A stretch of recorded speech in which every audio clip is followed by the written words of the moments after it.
Donc, pour le corollaire numéro 3, dans ce corollaire, on dit quoi? On pourrait expliquer d'abord. Si on a une fonction f qui est contenue et strictement monotone sur l'intervalle AB, si f de A fois f de B est inférieur ou égal à 0, alors l'équation f de x égale à 0 admet une unique solution dans l'intervalle AB. C'est le corollaire numéro 3. Donc on prend ça. Si f est une fonction continue, si f est une fonction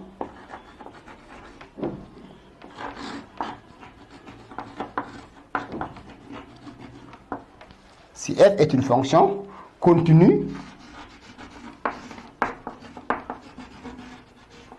et strictement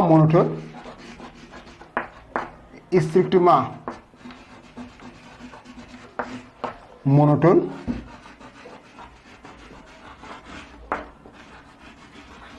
sur AB, sur l'intervalle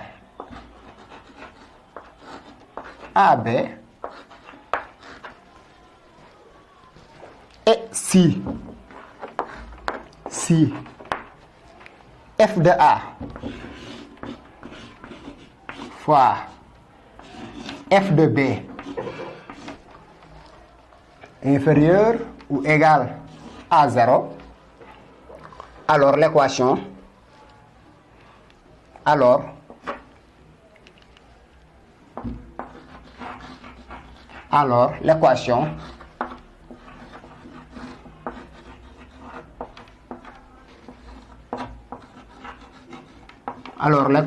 f de x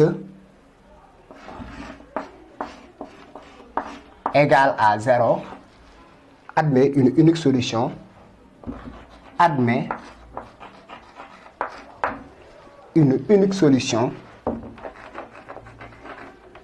une unique solution dans l'intervalle AB.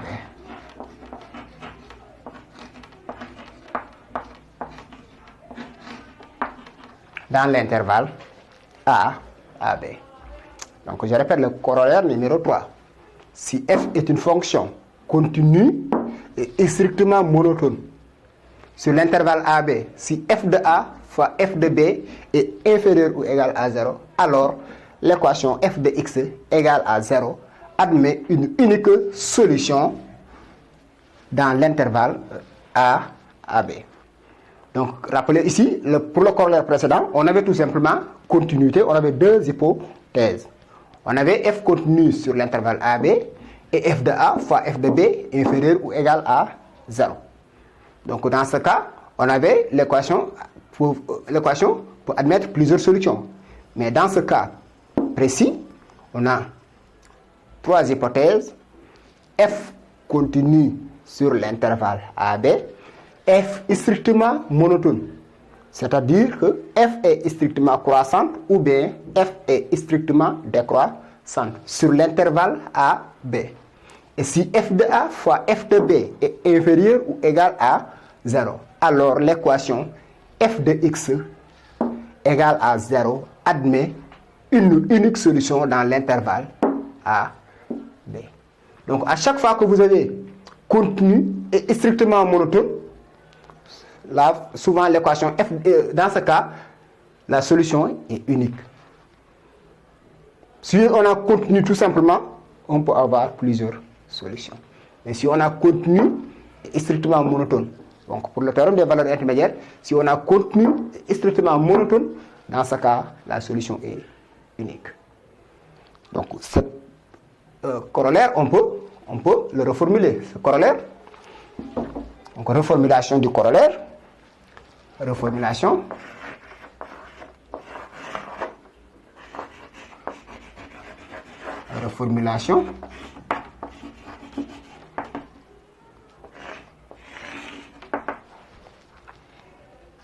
Donc, toujours, on a une fonction continue et strictement monotone.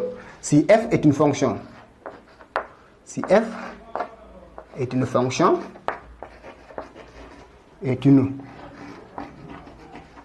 fonction continue et strictement monotone, toujours continue et strictement monotone,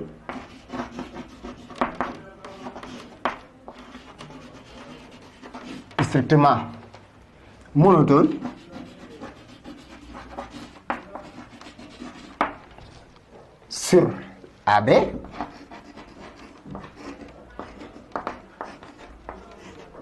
continue et strictement monotone sur AB, et si f de A fois f de B est inférieur ou égal à 0, alors il existe un unique réel x0, un unique réel x0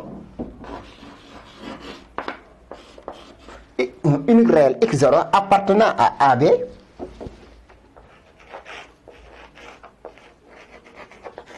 appartenant à AB tel que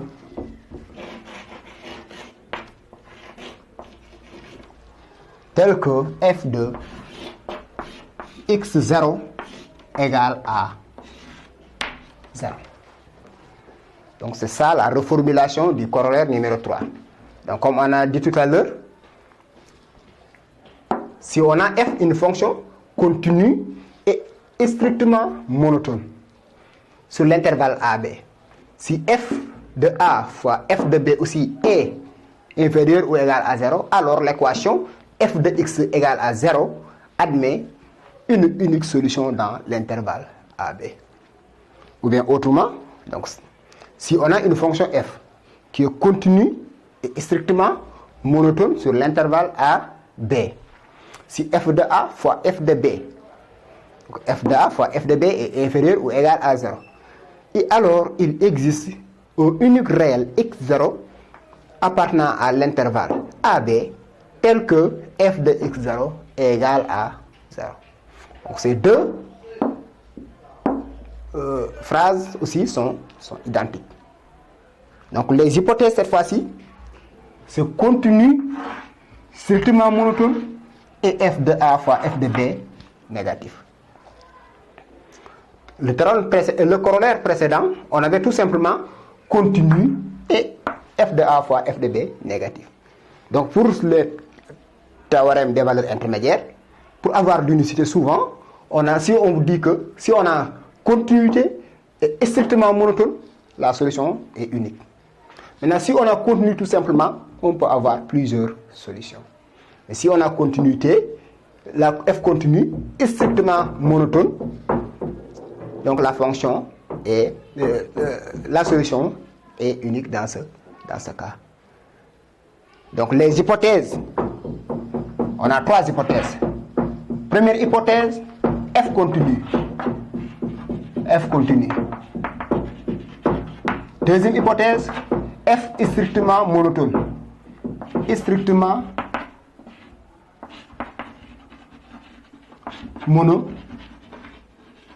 Monotone.